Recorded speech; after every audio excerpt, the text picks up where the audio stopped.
Students, कल हमने चावल के बारे में देखा। आज हम मोटे अनाजों के रूप में ज्वार, बाजरा और जौ के बारे में देखेंगे, जिसको कि मैं बहुत ही जनरलाइज वे में बता रही हूँ। और डेटा बेटा सब मैं डायग्राम जो अपनी पीडीएफ फाइल है वो और जीके से रिलेटेड जितने भी क्वेश्चन है पीडीएफ फाइल के वो मैं आपको व्हाट्सएप ग्रुप में डालूँगी, ऑनलाइन नहीं डालूँगी, ठीक है। ज्वार जो है चावल और गेहूं के बाद भारत की तीसरी सबसे बड़ी फसल है। ये जीके का पॉइंट है। थर्ड लार्जेस्ट क्रॉप है और इसको उत्तरी भारत में तो हम चारे के रूप में प्रयोग में लाते हैं, परंतु दक्षिणी भारत की सबसे महत्वपूर्ण फसल है, क्योंकि तुम्हें पता है दक्षिणी प्रायद्वीपीय भारत हमारा विषुवत रेखा के निकट है और कर्क रेखा के विषुवत रेखा और कर्क रेखा के मध्य स्थित है। यहाँ का तापमान या दैनिक तापमान दर भी बहुत अधिक वर्ष भर उच्च रहता है। तो ज्वार की फसल जो है उसके लिए हमें तापमान चाहिए 26 डिग्री से 35 डिग्री सेल्सियस। और जैसा कि मैंने तुमसे कहा कि ये खरीफ और रबी दोनों की फसल यहाँ है, पर रबी की फसल में यहाँ 16 डिग्री से अधिक तापमान वाले इलाकों में ये आसानी से बोया जाता है। और बच्चों, इसको वर्षा जो है 30 सेंटीमीटर से लेकर 100 सेंटीमीटर वर्षा पर्याप्त है। और बहुत अधिक वर्षा वाले इलाके यदि होंगे या जिस भाग में भी बहुत अधिक वर्षा होगी तो ज्वार की फसल नहीं हो पाएगी। मतलब ज्वार का प्लांट जो है, पौधा जो है वो सड़ जाता है नीचे से सॉफ्ट होने की वजह से, कंपैरेटिवली सॉफ्ट होने की वजह से, ऐसे बोलेंगे। देन यह है दोमट और बलुआ मिट्टी में आसानी से उग सकता है, परंतु चीका, गहरी रेहड़ और कांप मिट्टी में भी इसको बहुत ही आसानी से उगाया जाता है। और कई जगहों पर ये बहुत आदर्श रूप में भी है। कहने का मतलब आसानी से उग जाता है। यह मैदानी भागों में उगता है, परंतु ढलुआ भूमि पर यानी हिल्स, स्मॉल हिल्स, 1000-1200 मीटर की ऊंचाई वाली हिल्स पे के ढालों पर भी इसको आसानी से उगाया जाता है। बच्चों, इसमें सबसे ज़्यादा अब उत्पादन और वितरण की बात करें तो तुम्हें पता है हमारा प्रमुख खाद्यान्न भारत का चावल और गेहूँ है। इस वजह से ये फसल इतनी ज़्यादा पनप नहीं पाई, मतलब इसका विकास बहुत ज़्यादा नहीं हो पाया। उत्पादन में तो इसकी निरंतर कमी आई, पर प्रति हेक्टर उत्पादन इसका बड़ा है। प्रोडक्टिविटी हैज़ इंक्रीज्ड, ये बोलेंगे बच्चों।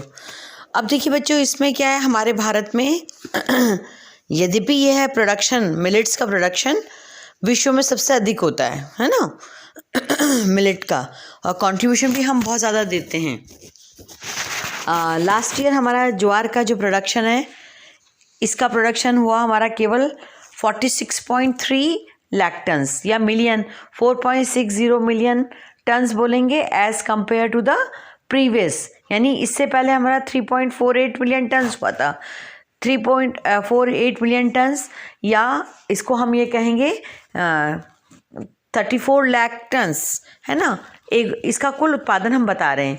और 80-81 में जो उत्पादन हमारा 104.3 लाख टन था, तो वो आपका गिरते गिरते गिरते 2000 तक आते आते तो वो कितना हो गया, मतलब 2000 में 75.3, जस्ट ऑलमोस्ट 1/3 कम हो गया, है ना। तो कहने का मकसद ये हुआ कि उत्पादन तो निरंतर गिर रहा है, पर प्रति हेक्टर उपज में इसकी वृद्धि हुई है। जैसे पहले हमारी 80-81 में ये 660 किलोग्राम प्रति हेक्टर था, ठीक है। 2000 में ये 774 किलोग्राम प्रति हेक्टर हुआ, और 2010-11 में ये 949, मतलब 949 हेक्टर हुआ। फिर ये हमारा इस साल जो 2953, मतलब इस साल मतलब 2014-15 का पहले देख लीजिए, 953। तो बच्चों, डायग्राम कैसे देखते हैं, मतलब कैसे हम डेटा देखते हैं, कंपैरिजन जब हमें करना हो तो हम दशकों के पैरामीटर बना लेते हैं, है ना। परंतु अभी मैं क्या बोल रही हूँ, 2001 में 764 किलोग्राम प्रति हेक्टर था, परंतु 2010-11 में ये 949 किलोग्राम प्रति हेक्टर हुआ।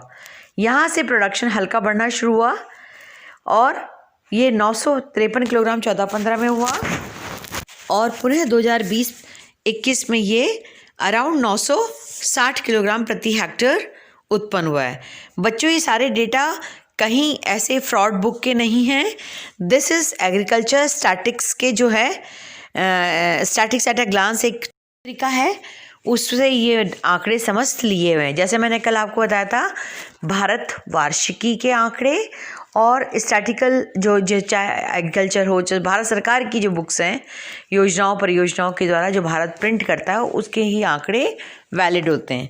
ठीक है, तो कुल मिलाकर के हमारा निरंतर ज्वार का उत्पादन, प्रति हेक्टेयर उत्पादन या उत्पादकता बढ़ रही है, उपज बढ़ रही है।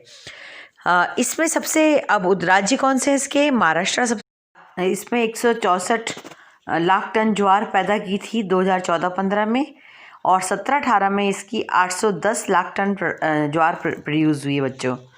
ऐसे ही दूसरा राज्य है आपका कर्नाटका। कर्नाटका ने आपकी प्रोड्यूस की थी ज्वार 1,122 लाख टन पैदा की थी ज्वार 2014-15 में। अभी लास्ट ईयर 17-18 में की है कर्नाटका ने 1,130 मिलियन टन ज्वार पैदा की है बच्चों, है ना। तो अब इसको हम ये तो अभी इस तरह से कर रहे हैं। नेक्स्ट तीसरा राज्य है इसका हमारा ज्वार उत्पादन का, तमिलनाडु। तमिलनाडु ने ज्वार उत्पादन किया 2014-15 में बच्चों 630 केवल, है ना, लाख टन।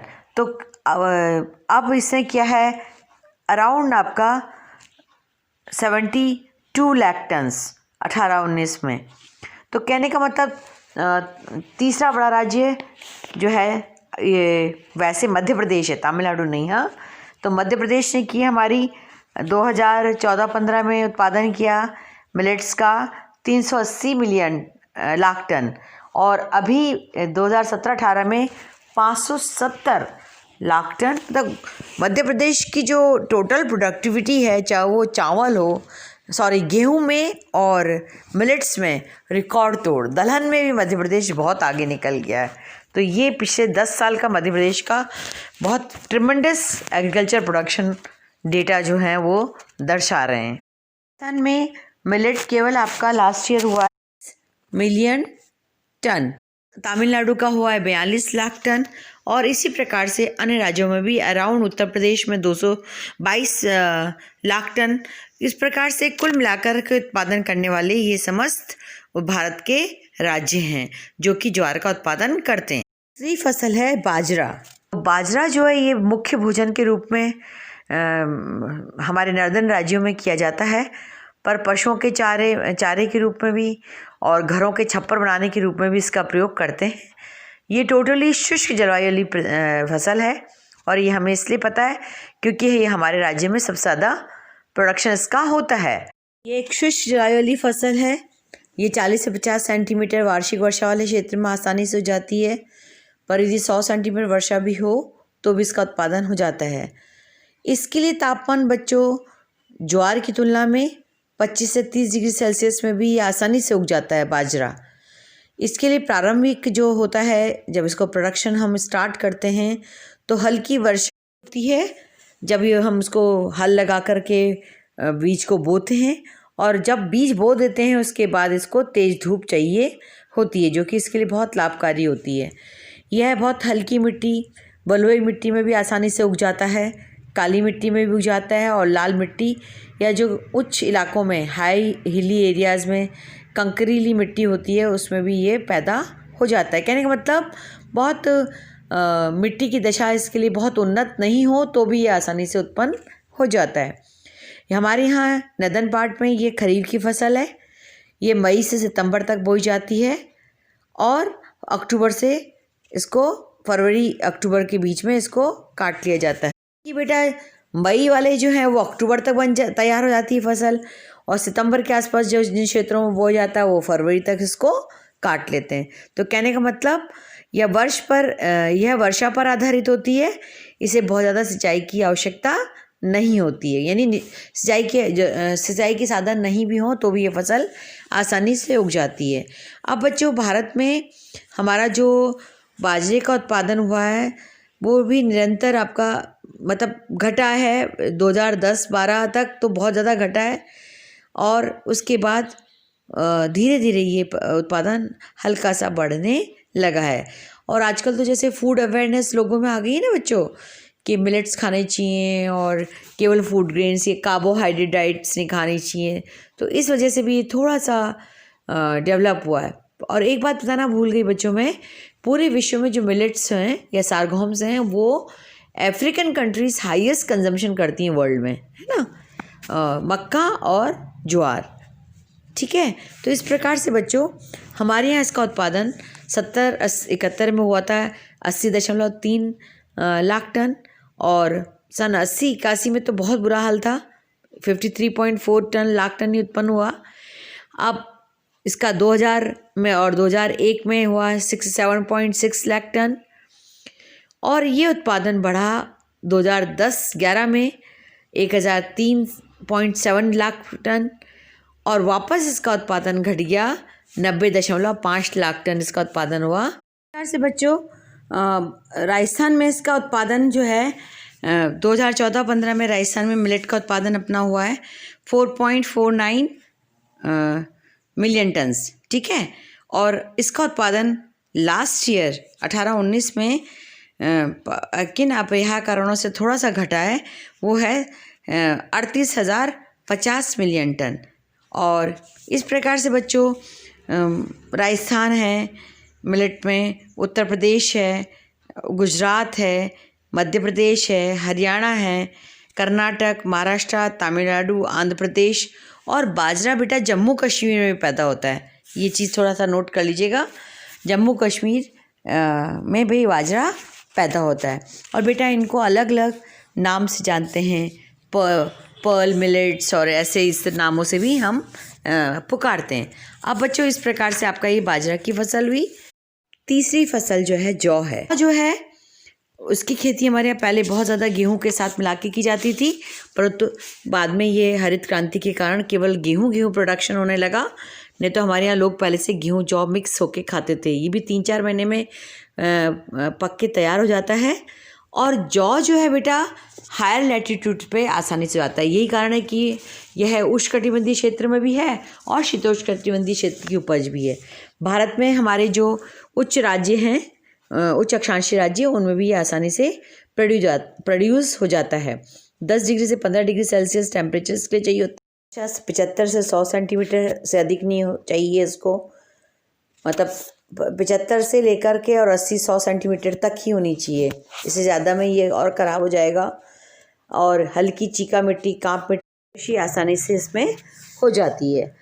और हमारे यहाँ हिमालय की घाटी में ये रबी फसल के रूप में होता है। लगभग 1300 मीटर ऊंचाई समुद्र से जो ऊंचे उठे भूभाग हैं 1300 मीटर के, उसमें भी ये खेती आसानी से होती है। परंतु भारत में जौ का प्रचलन में 50% प्रोडक्शन में कमी आई है। और उत्तर प्रदेश इसका सबसे बड़ा जौ उत्पन्न करने वाला राज्य है, जहाँ पर 40% भाग में जौ पैदा किया जाता है। राजस्थान दूसरा बड़ा राज्य है, जहाँ 30% भूभाग पर जौ प्रोड्यूस किया जाता है। मध्य प्रदेश, हरियाणा, पंजाब, बिहार, हिमाचल और छत्तीसगढ़, बिहार, हिमाचल, छत्तीसगढ़ उसके उत्पादन करने वाले राज्य हैं। मतलब ज्वार जो प्रोडक्शन हमारा है 0.65 मिलियन टन हेक्टेयर ही प्रोडक्शन है ऑलमोस्ट। और 2017-18 का इसका प्रोडक्शन 1.6 लाख मिलियन टन ही उत्पन्न हमारे भारत में हुआ है। जबकि बच्चों बार्ली जो है उसका मेडिकली हेल्थ जो है बियर वो बहुत अच्छी होती है कि किडनी साफ ऑफ करने के लिए, पर हम लोग इसको नहीं मानते और यूरोप में इसका दैनिक कंजप्शन होता है। तो कुल मिलाकर के हमारे यहाँ बार्ली का प्रोडक्शन बहुत कम है। तो आज के लिए इतना ही। Thank you.